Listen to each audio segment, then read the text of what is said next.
Привітання мої шановні глядачі. Это некое чудо. Ось. Ішов, забачив трьох оленів, два були без рогов,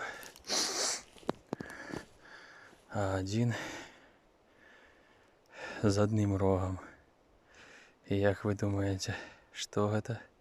Мабуть, від його. Зараз побачимо. Цяплютки тільки що скинув.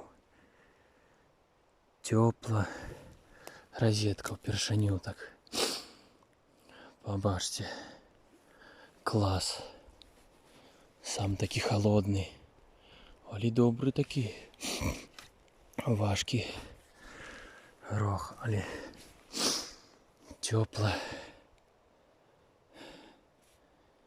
Цяплютка така розетка. По першиню так. Знаходжу, як так було. Бачите, тут не мокро, бо тепло. Ох, это да, отсюда-то отсюда.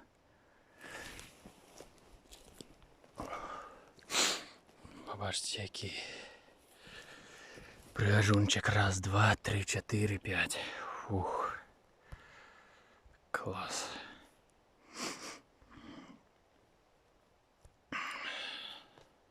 Ось это да.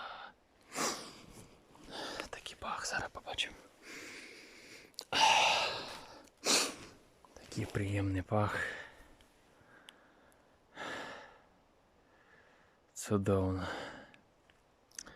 Ось такі справи. Зараз трохи тут покрутимося туди-сюди. Да пойдемо пройдемося трошки за ними. Все, всім до зустрічі. Як знайду другого, конечно, здиму. Конечно. Все, до побачення.